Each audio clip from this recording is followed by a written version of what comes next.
Welcome to session number 39, if you can believe it. 39 of these sessions since last spring. People are going to ask us years from now, what did you do during the lockdown? This is what we did during the lockdown. I've enjoyed this time.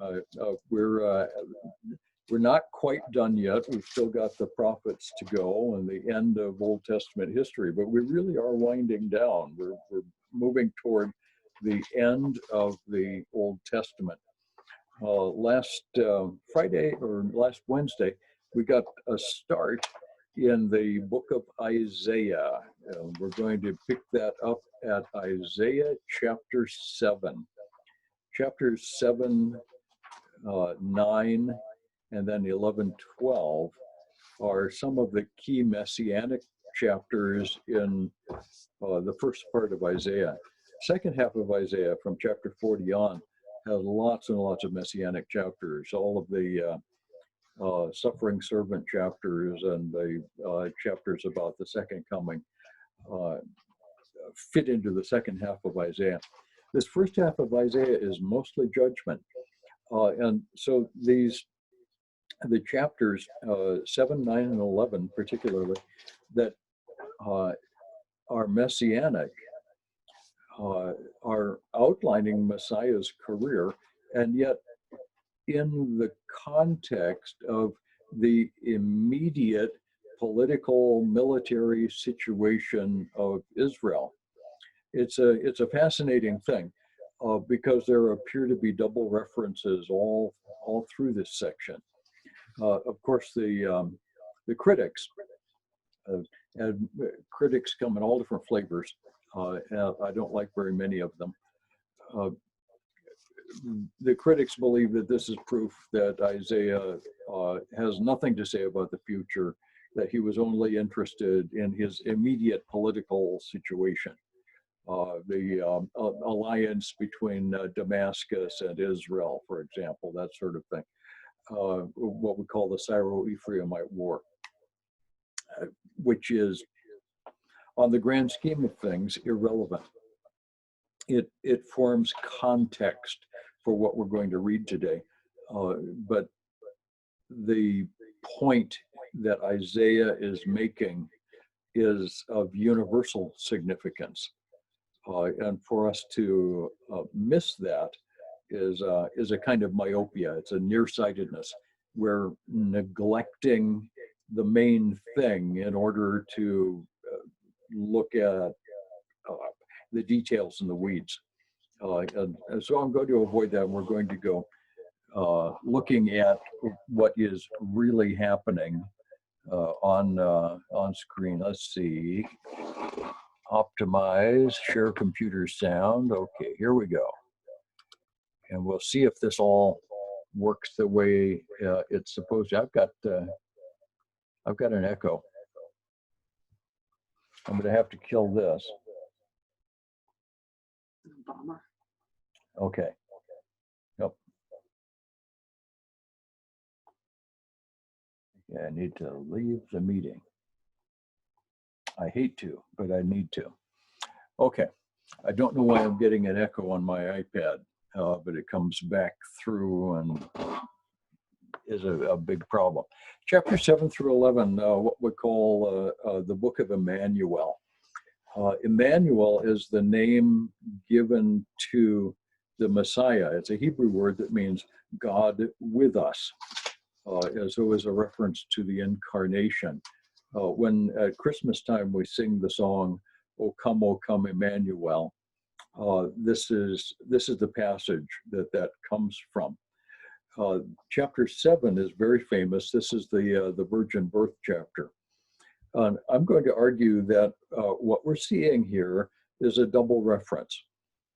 In saying that, I'm disagreeing with some very good people, some conservative scholars with whom I have a good relationship and of whom I have greatest respect. So I don't want to be arguing that my position is the only one taken by conservatives. conservatives have a fairly wide variety of positions here. But I believe that what's going on here is best described as a double reference.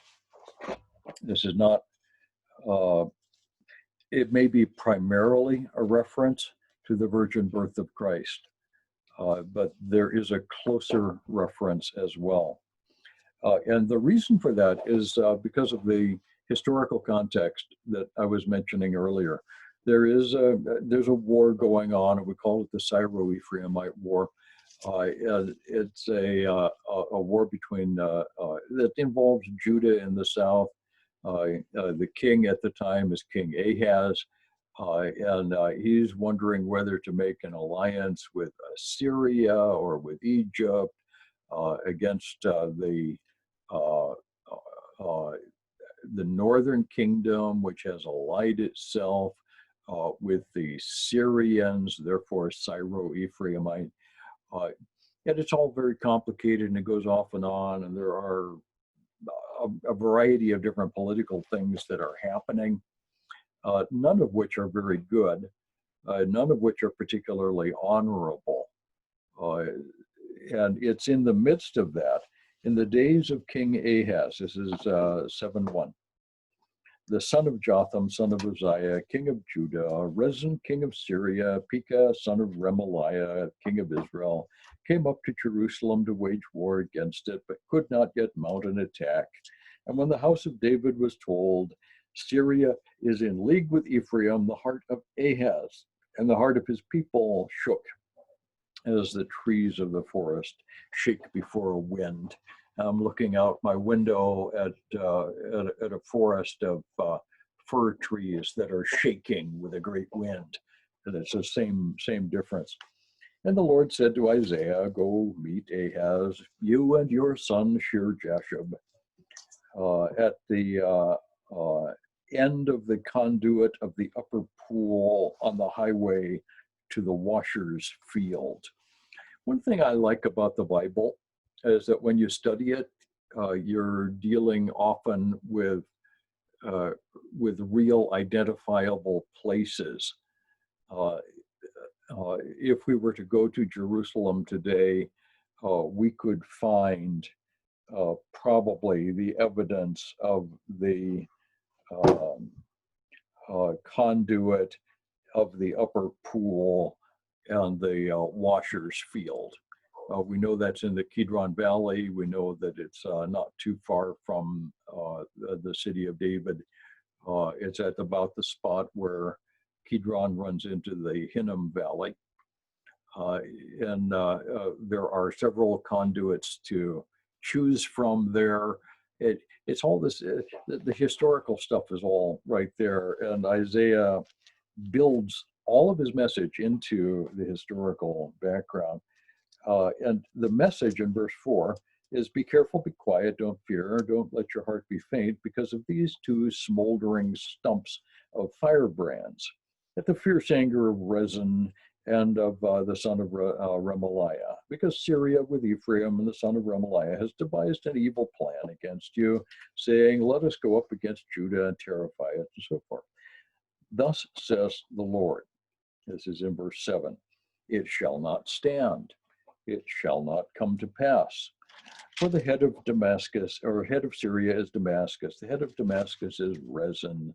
Within 65 years, Ephraim will be shattered from being a people. The head of Ephraim is Samaria. The head of Samaria, the son of Remaliah. If you are not firm in your faith, you will not be firm at all. And again the Lord spoke to Ahaz, ask for a sign. Let it be as deep as Sheol or as high as heaven. And Ahaz says, oh, I can't do that. Now, a sign of what? Well, a sign that these two northern kingdoms, Israel and Syria, will amount to nothing. That the Lord has this all under control, and that this northern coalition will not prove to be helpful. In fact, the northern kingdom is destroyed by the Assyrians just shortly after this time, about 15 years later. And Syria, Damascus, will be about 45 years later. So within the time period that is mentioned here, these northern kingdoms will in fact fall to the Assyrians, and the problem will have been eliminated. It does not make sense then to make an alliance with the Assyrians. They're the bad guys, and they're eventually going to become a problem for Judah as well. So hear then, O house of David, this is verse 13, is it too little for you to worry men? Therefore, the Lord himself will give you a sign. So Ahaz says, I don't want to test the Lord. He's being so pious. I won't test the Lord. Alas, here's what I'm going to do. I will just let it happen however it happens. I'm not going to test the Lord. So the Lord himself will give you a sign.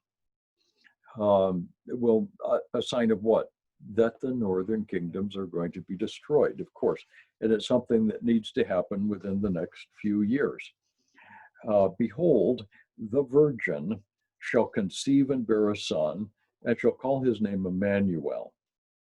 He shall eat curds and honey when he knows how to refuse the evil and choose the good. For before the boy knows good and evil, the land whose two kings you dread will be deserted. The Lord will bring upon you and upon your people and upon your father's house such days as have not come since the days of Ephraim departed from Judah. The king of Assyria is going to come. Okay, we have a few chronological problems with the immediate reference, but the key thing to understand here is one, that God is giving Isaiah a sign for King Ahaz to bolster his faith in the immediate political military problem. So this is something that needs to happen within the next fairly short period of time, just a few years. A virgin whom both Isaiah and Ahaz would recognize is going to bear a child. And by the time that child is old enough to know good from evil, which is 6 or 7 years, these northern kingdoms are going to be deserted.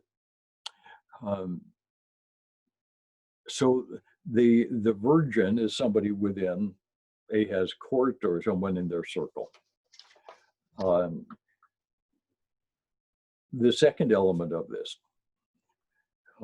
that's point number one. Point number two is that the term virgin is picked up by the Septuagint and then by the New Testament. Luke chapter 2 uses this reference to demonstrate that Mary was a virgin who conceived the child Jesus. And so the New Testament tells us that this is a key messianic verse. The New Testament word is a Greek word that has to mean a virgin, a young unmarried woman who has never known a man, ever. That's all it can possibly mean in the New Testament. In Isaiah's Hebrew, the word normally means a young woman, but sometimes means unmarried and thus never having known a man, and sometimes means a young married woman. It's a fairly generic word. It means a young woman. So Isaiah's prophecy here is general enough to refer both to the near distance and to the farther distance of the first coming of Christ. I'm not sure exactly how much of this Isaiah understood at the time. It is perhaps only with the inspiration of the New Testament that we can see this fully. But as this goes on farther, it's clear that Emmanuel, God with us, is the Messiah. The word Emmanuel is only used of this messianic character in Isaiah. So if there is a near-term fulfillment, a youngster, perhaps a son of Isaiah, perhaps a son of Ahaz, which would be Hezekiah, we're not told. I kind of think it's a son of Isaiah. If there is a near-term child, that would be assigned to Ahaz, and a fairly ordinary thing. No miracle is involved. In the longer term, the miracle is clearly involved, and the really important thing is that while God is with us in this present difficulty, God will also be with us in this infinitely larger sense of the Incarnation. That's a reference to the first coming of Christ. So that's how I take it, and I think I'm right. There are conservatives who hold that there is no near-term reference at all, and that's a possibility. There are conservatives who have argued that there is no long-term reference at all. They call themselves conservative, but argue that there are no messianic references in the Old Testament. I think that's wrong, but I know there are some conservatives who hold that view. So that's mine. That's how I come at chapter 7. The rest of chapter 7 and on into chapter 8 speaks of several things that are going on simultaneously, and this is all part of the book of Emmanuel. It refers to the coming Assyrian invasion. So the message that God is giving Ahaz is meant to be understood in his immediate situation. I'm going to have to mute some stuff here. Yep, there we go. Chapter. Hi there.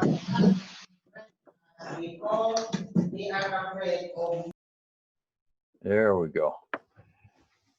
Had a specific one that couldn't be muted and is current and new. There we go. There we go. Okay. Chapter 9 is going to take us to a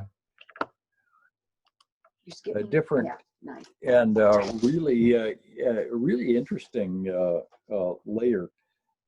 This is also messianic, but it's not looking at Messiah as the baby born of a virgin. That's chapter 7. Chapter 8 is all about the Assyrian invasion, and it's not unrelated. Chapter 9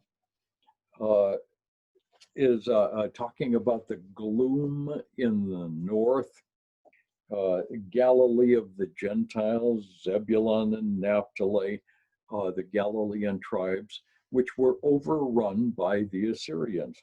There shall be no more gloom for her who was in anguish in the former time. He brought into contempt the land of Zebulun and the land of Naphtali. But in the latter days, he has made glorious the way of the sea, the land beyond the Jordan, Galilee of the Gentiles. The people who walked in darkness have seen a great light. Those who dwelt in a land of deep darkness, on them the light has shone. 4, this is verse 6. I'm skipping a few verses here that are actually really good verses, but I want to show you this. For to us a child is born, to us a son is given. Notice the parallel of the child and the son. The child is the baby. To us, a child is born. That's the picture of Jesus in the manger. There he is, the baby.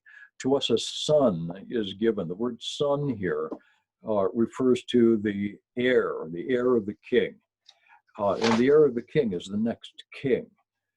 So a child is born, but he is born to be the king, and that's the key to the passage. The government shall be upon his shoulders, and his name shall be called.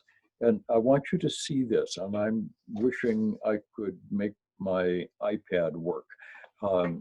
You could just do it and then. What I've got here on the screen is Wonderful Counselor, Mighty God, Everlasting Father, and Prince of Peace. In English, and I don't know how this works in every language. I do know that the order is slightly different in Hebrew. But what I want you to notice is that the name of the Messiah is very, very carefully laid out. He is called Wonderful Counselor. A counselor is anybody who gives advice. Sometimes I act as a counselor. The pastors come to me and I tell them what I think would be the right way to handle a problem. So counselor is a man word. Wonderful, on the other hand, means full of miracles. Miracles or wonders, as used in this passage, are only done by God. So this is a God-man phrase. Each of the four phrases is a God-man phrase. So mighty God. The word mighty is gibor. Warriors, men of substance can be called gibor. But only God is called Elohim. Everlasting Father. Everlasting is a God word. It's olam, into the forevers. Father is a term that we men can share, and rather a badge of honor. Prince of Peace. Heaven knows we have more than enough politicians. That's who the princes are. But only one will ever bring peace. Politicians are always trying to arrange for peace, but even the best of them mostly fail. One day the king will arrive, and he, being a wonderful counselor, mighty God, everlasting Father, will also be the Prince of Peace. He alone is the King of Kings.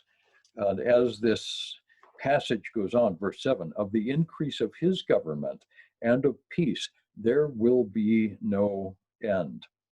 On the throne of David and over his kingdom, to establish it and to uphold it with justice and righteousness from this time forth and forevermore. The zeal of the Lord of hosts will accomplish this. So this is the picture of the coming of Messiah as the God-man. We use that phrase God-man to speak of the combination. Jesus is uniquely 100% God and 100% man. One of the most difficult elements of early Christianity was coming to grips with the reality of the godness and the manness of the Messiah. Jesus is incarnate deity, which is quite the amazing thing. And because of that, he is the King of Kings. The rest of chapter 9 continues with the immediate situation. The impression I get is that we are to live out our lives in this immediate trouble in the light of God's intentions for history. Chapter 10 continues with judgment on the arrogance of Assyria, and then finally some promises that in the end time, a remnant of Israel will return to the land.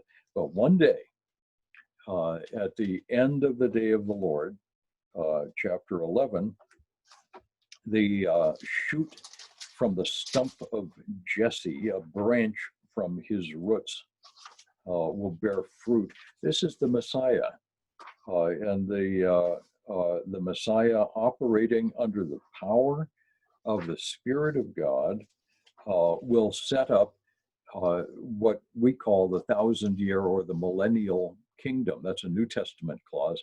The Old Testament simply speaks of the messianic kingdom. His delight will be in the fear of the Lord. He will not judge by what his eyes see. This is verses 3 and 4.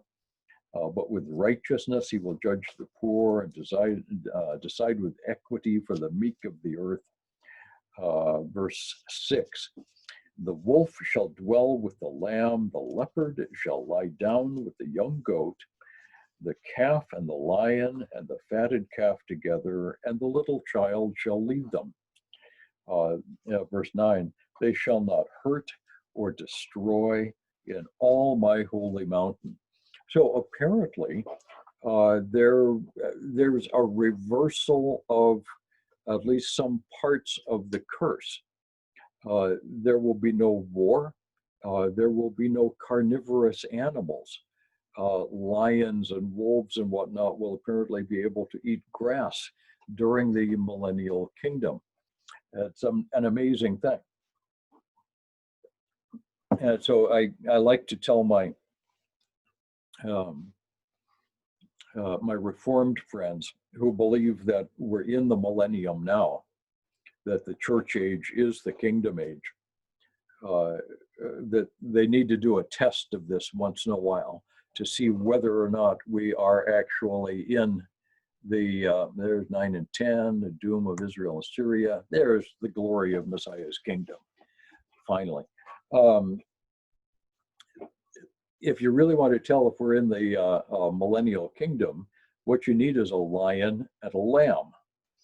You take a great big cage with a lion in it and a smaller cage with a lamb in it, and you open up the cages so they can mingle.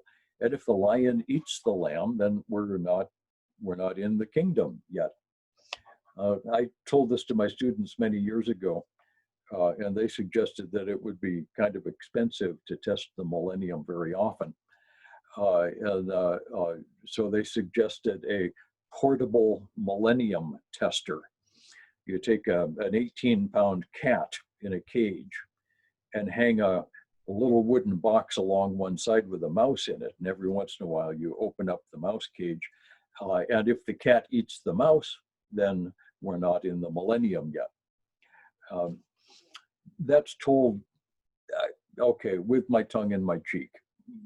It's supposed to be kind of a joke. But the fact is, animals eat one another in today's world. And wars are fought in today's world.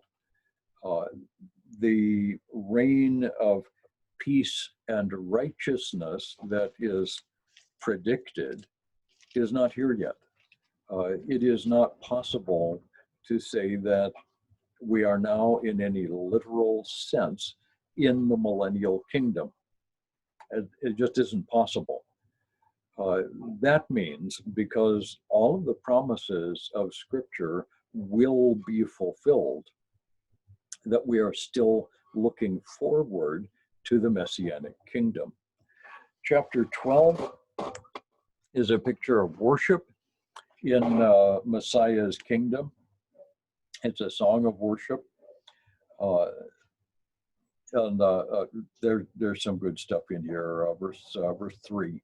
With joy you will draw water from the wells of salvation. You will say in that day, give thanks to the Lord, call upon his name, make known his deeds among the peoples, proclaim that his name is exalted. But so good stuff. When the kingdom age opens up, worship will be a regular part of the proceedings. We're not just going to go and sit around and do other things. There will be worship. Chapters 13 through 23 of Isaiah are an extended set of judgments on the nations. I'm not going to spend a huge amount of time with this because, frankly, we're trying to get done with Isaiah, and that's difficult. There's just about no way to do that. But this is an extended set of judgments on the nations. The first thing that you'll notice as you read through this list of judgments is that most of these judgments are going to take place in the relatively near future from Isaiah's point of view. So most of these, not all, but most of them can be tracked down to roughly the next 400 to 500 years after the time of Isaiah. So these are nations that God is intending to judge. And he will judge them in the normal track of the historical process. Now, what's interesting to me is that most of these nations didn't just stop existing. This is a reference to a set of people groups whom we can still identify to the present day. They didn't just stop existing. They were judged, some of them multiple times, and some would argue that they continue to be under judgment or chastisement to the present day. But at any rate, the judgment is an immediate historical, natural course of events kind of judgment. It's fairly rare to see the prediction of a miraculous, that is a supernatural judgment, although there are a couple. The burden of Babylon. The Babylon is the Neo-Babylonian Empire that existed in Mesopotamia, roughly 100 years after the time of Isaiah. And it's mentioned in two extended passages here. Chapters 13 and 14 are the burden or judgment on Babylon, and it's quite a long extended judgment. Later on in chapter 21, Babylon is mentioned again. Fallen, fallen is Babylon the Great is a passage that we're going to find here, and then it is picked up again in the book of Revelation. Interestingly, Babylon, which is emphasized in Isaiah, is one of the key players in John's book of Revelation. So Babylon doesn't simply disappear from history. It comes back. Another detail that we notice in chapter 14 in the judgment on Babylon is this taunt against the king of Babylon, which includes a passage beginning, well, for us, we'll begin at verse 12, 14:12. This is apparently a reference to the fall of Satan. So an association of Babylon with Satan is fascinating. In Ezekiel, we're going to see the same comparison made, only this time with the king of Tyre. Tyre is one of the cities in Lebanon. And you wonder, who cares about Tyre? It's interesting. But let me read this one from Isaiah 14:12. How you are fallen from heaven, O day star, which is Lucifer, son of the dawn. How you are cut down to the ground, you who led the nations low. You said in your heart, I will ascend to heaven above the stars of God. I will set my throne on high. I will sit on the mount of assembly in the far reaches of the north. I will ascend above the heights of the clouds. I will make myself like the Most High. The fundamental sin of Satan that led to his fall was pride, where he said, I will be like the Most High God. He can't be. Satan cannot be like God. So this impossible dream is something that will never work out for him. At any rate, that passage finds itself in the larger passage of the prophecy against Babylon. When we walk through all of the prophecies on the nations, we'll notice something else. These are Babylon, Assyria, which is northern Mesopotamia, Philistia along the coast of Israel, Moab, which is in the Transjordan, Damascus and Ephraim, which is Syria, and then the northern kingdom of Israel, Ethiopia, which is Africa south of Egypt, Egypt itself, Edom and Arabia. The Edomites are in Transjordan, and Arabia is just farther south. The burden on Jerusalem, the burden of Tyre. Okay, though all of those nations are in the Middle East, North Africa, the Middle East, except for Israel. All of those nations today are Muslim. All of those nations continue to be represented by a variety of political groups today, but the nationalities, the gentilics here, the nations or people groups, are the people groups that go all the way back into biblical times. And today they form the various ethnic groups of the Middle East, and all of those groups speak Arabic and are Muslim. That is going to end up being important later on. As I mentioned earlier, I call this list of nations the usual suspects. When we study through the prophets, we'll frequently notice a list of nations who are under the judgment of God. Sometimes they're immediately judged. Sometimes they're going to be judged in the end of time. In the Old Testament viewpoint, in the New Testament, these nations are listed out, and they are the same nations which will be judged in the final judgment of God. Okay, enough of that. It's an interesting side thing, and it helps us to understand some prophecy. Chapters 24 through 27 is sometimes called Isaiah's little apocalypse. This appears to be a picture of a universal judgment on the whole world.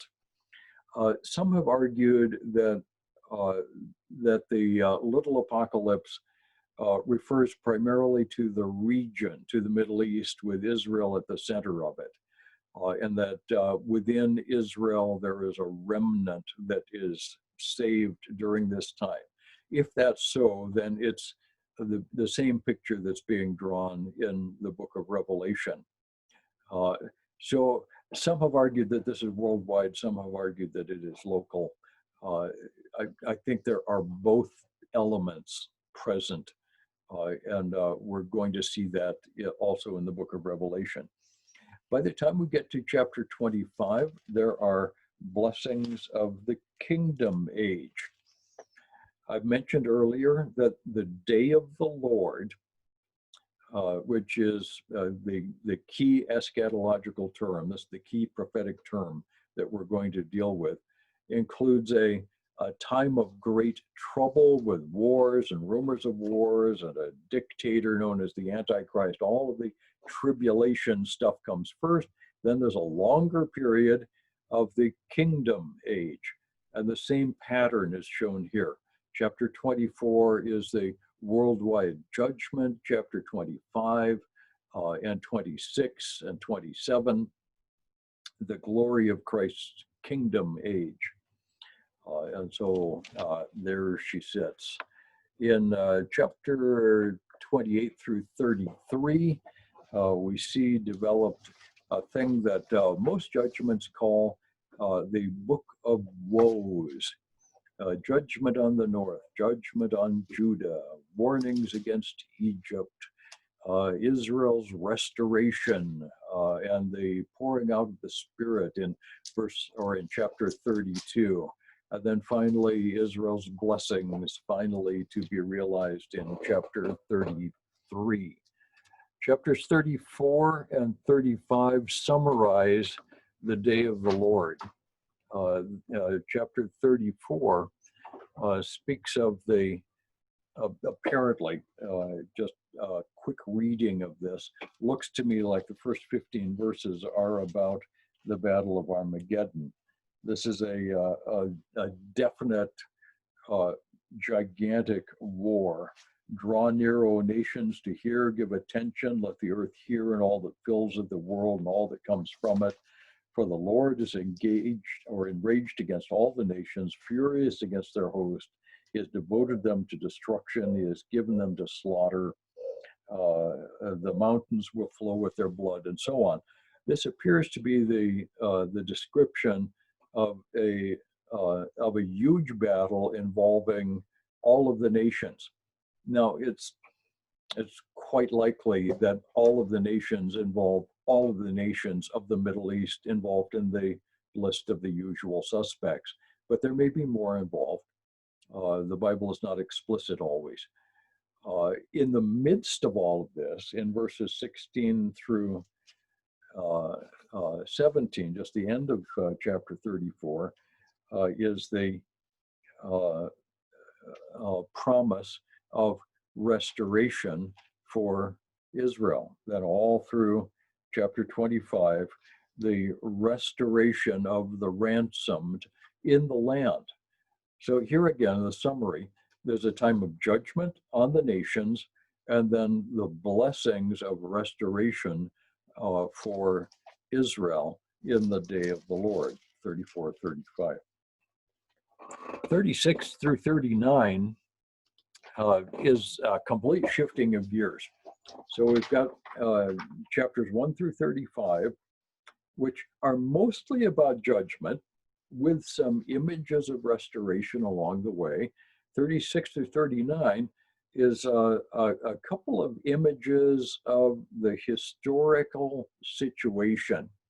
36 and 37 has to do with something that will happen about 20 years after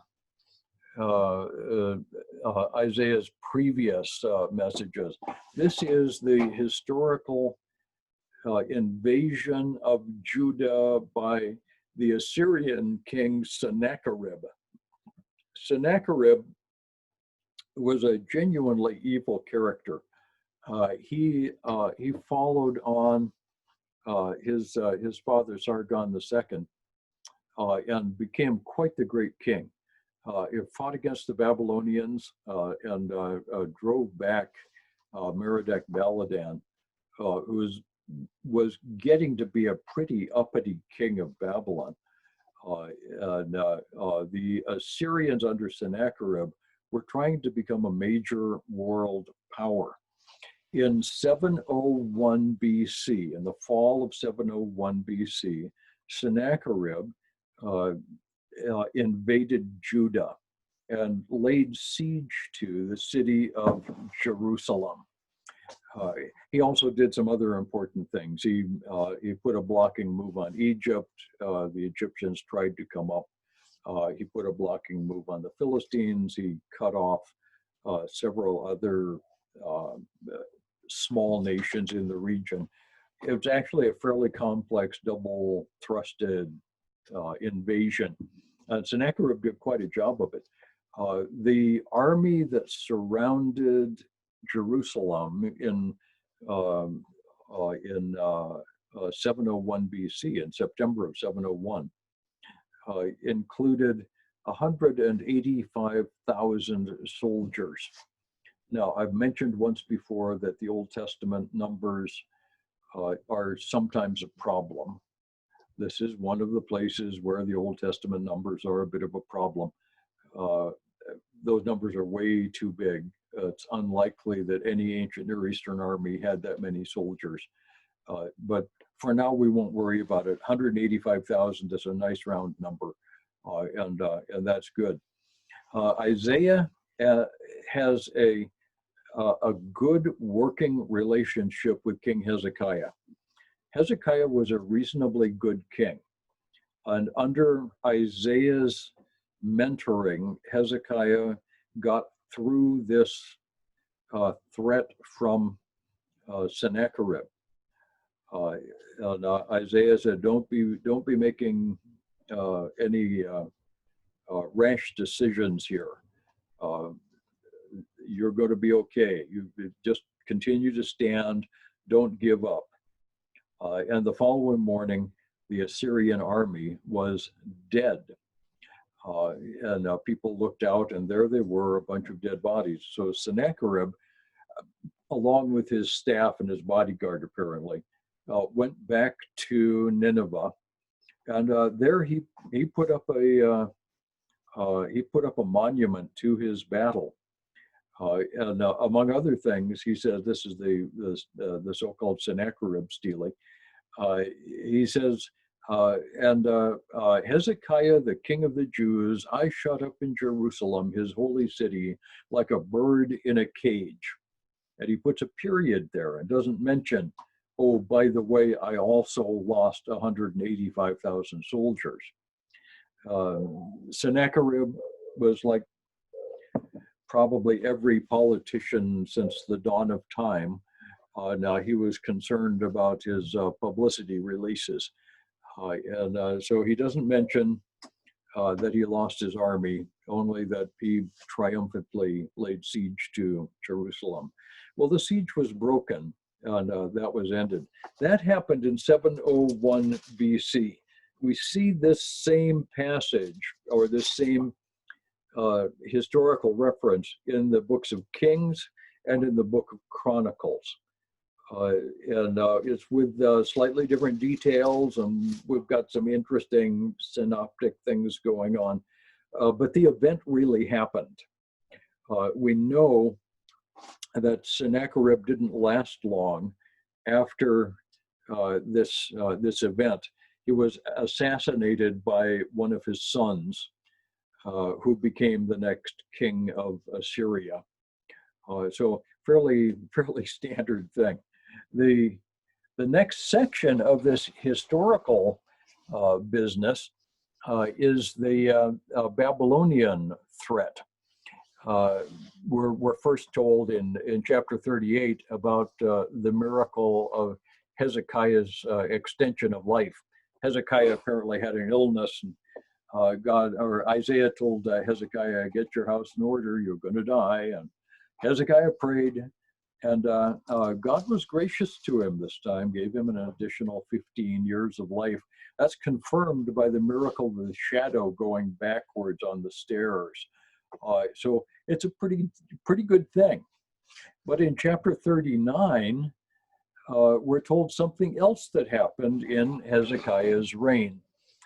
This has to do with the coming of the princes of Mesopotamia, in particular Merodach-Baladan and some of his high officials, who apparently were trying to gain Hezekiah's help against the Assyrians. And in the process of that visit, Hezekiah showed off the treasures of the Temple Mount. I've always called this previews of coming attractions. Merodach-Baladan didn't survive, but the Babylonians 100 years later would in fact come back to Jerusalem and would conquer the place. The problem with the passage is that Merodach-Baladan was dead by the time Sennacherib came through.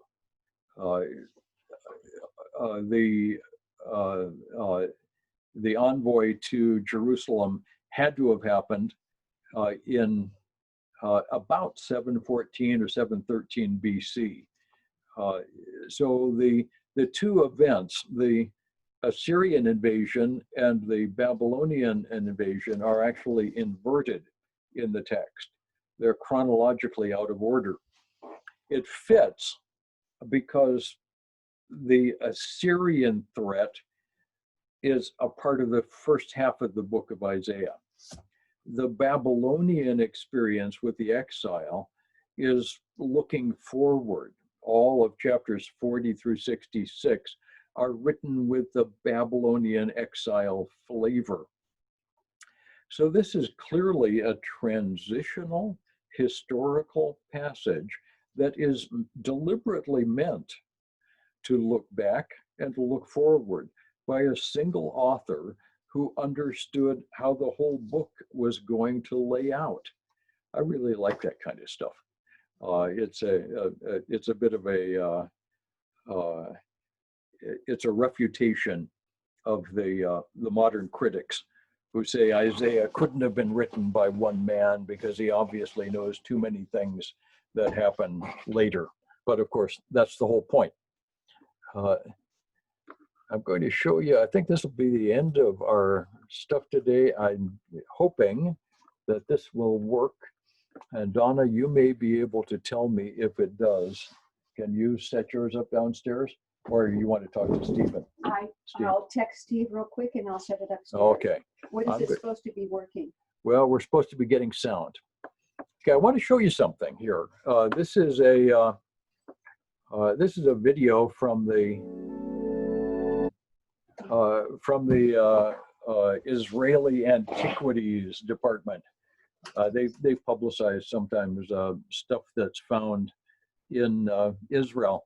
This has just been made public. The excavation was done about 12 years ago, but just in the last 2 years, this has started getting some publication.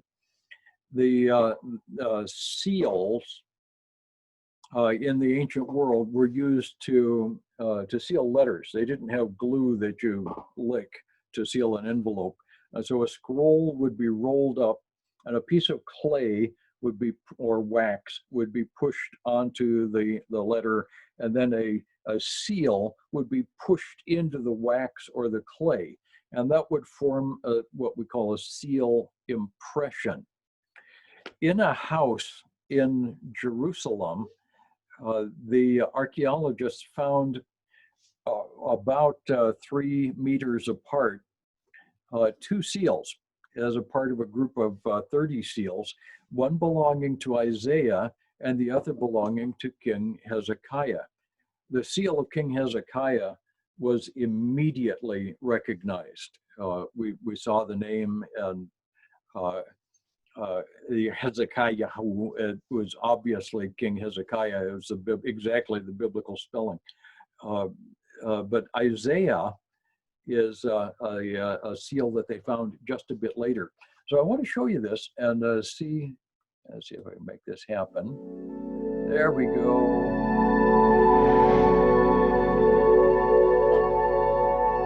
I just watched this.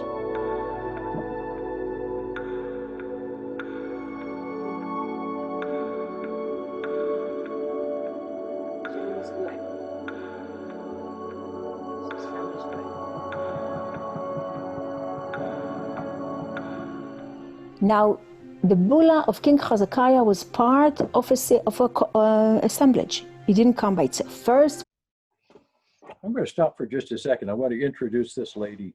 Her name is Eilat Mazar. She is the daughter of one of the most famous of the Israeli archaeologists, a fellow by the name of Benjamin Mazar. He was born in Germany just shortly before the Holocaust, survived the Holocaust, and came to Israel as a part of the foundation of the state in the late 1940s, became one of the premier archaeologists in Israel. Both of his daughters, this one is Eilat, the other is Amahai, became in their own right famous archaeologists. So we're meeting here a very famous archaeologist. She comes from the best of all possible roots, and is a really, really brilliant lady. I've only met her once, and that was in, I think, this same office. This is the Israel Archaeological Agency office in Jerusalem, and it's every bit as messy and as grubby as it looks. For as famous a person as she is, this this is where she works. Okay, so King Hezekiah's bulla, it was the first thing, and we studied the whole assembly. Published King Hezekiah's bulla, that was the first thing. But then we studied the whole assemblage. And the whole assemblage contains more than 30 bullae. And one of them attracted our special attention. We were very skeptic at the very beginning. We didn't jump on the idea. It says Yeshayahu. Okay, fine. This is quite a common name. And then it says Nun Bet Yud Navi, which is in Hebrew, if you just listen to that, Navi, it's a prophet. So, wow, Yeshayahu the prophet. This is, and then you have something nearby, which is Chizkiyahu, King Hezekiah, near the prophet Yeshayahu. What fantastic. But then we needed to study it very carefully.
Among all the bullae from the excavation in the Ophel, we found this one. In its middle field, there was the name Yeshaya. So it was very exciting to read in its lower field the letters Nun Bet Yud, which suggest the word Navi, prophet. But there were two problems with this suggestion. First, the word Navi is usually written with the letter Aleph in the end. Second, most of the time in biblical Hebrew, titles after private names appear with a definite article, the, and we don't have that in our bulla. So it was more reasonable to say that it is a private name, Novi or Novai, that is known from the Bible and also from epigraphic findings. But by examining the bulla, I noticed that the borderline is seen only on its right edge and not on the left edge, which means the impression is not complete. If we continue the borderline, we can see that there is a space for 2 more letters in the middle register and for 1 letter in the lower one. Usually there is no empty space in the seal, so it makes sense to insert the letters Vav, Hey, and Aleph, and to suggest that this bulla was impressed by the seal of Yeshayahu Hanavi, Isaiah the prophet.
What are the chances that we have just the name of somebody, Yeshayahu, and his family name is Navi?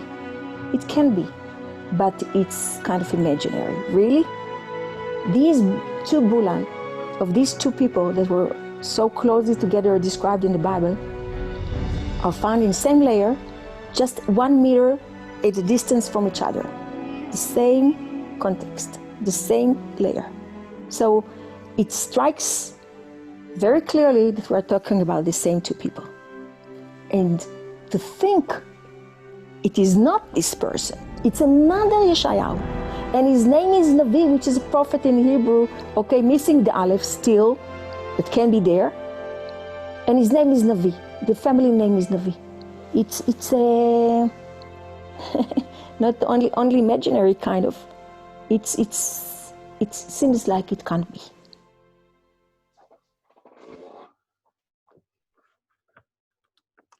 Okay. So I'm going to stop the share there. Why did I show you that? I wanted you to see some of the process that we go through to evaluate the little fragments of archaeological evidence. People wonder sometimes, well, how can you possibly know? And here we have Eilat Mazar is one of the famous archaeologists. The other lady I don't know so well, she's a younger archaeologist. But these are 2 very well-trained people. Neither one of them is Christian. Neither one of them is even an Orthodox Jew. They have no particular religious heritage that is very important to them, except in the secular sense. And yet it's clear to them, as I think it's clear to all of us, that this is the seal of Isaiah and the seal of Hezekiah. The biblical characters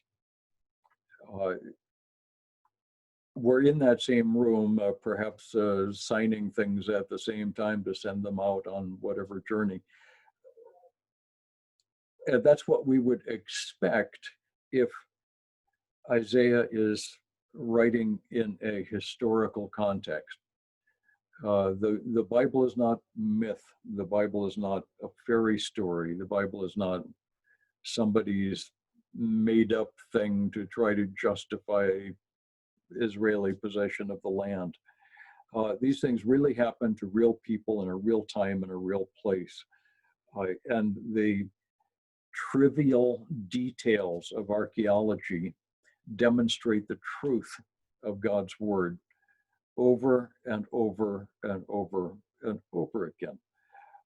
So having said that, it's clear that Isaiah is historically accurate down to the tiny details for the Old Testament times. It's clear that every time God makes a promise, he follows through on that promise. And it would follow from that the prophecies that we're going to find in the rest of the book of Isaiah are also meant to be literally, precisely, historically fulfilled. Some of them haven't been yet. The ones that have been fulfilled have been literally fulfilled. Those that haven't been fulfilled yet, we still look forward to. And we can approach that study with the same kind of precision that we approach any of the rest of it. And this is a part of this is just what scholars do. This is the work that God has called us to. At the same time, I want to be reassuring that the whole Bible, from the beginning to the end, is designed by God to be understood by ordinary people. It's designed to be straightforward truth from God.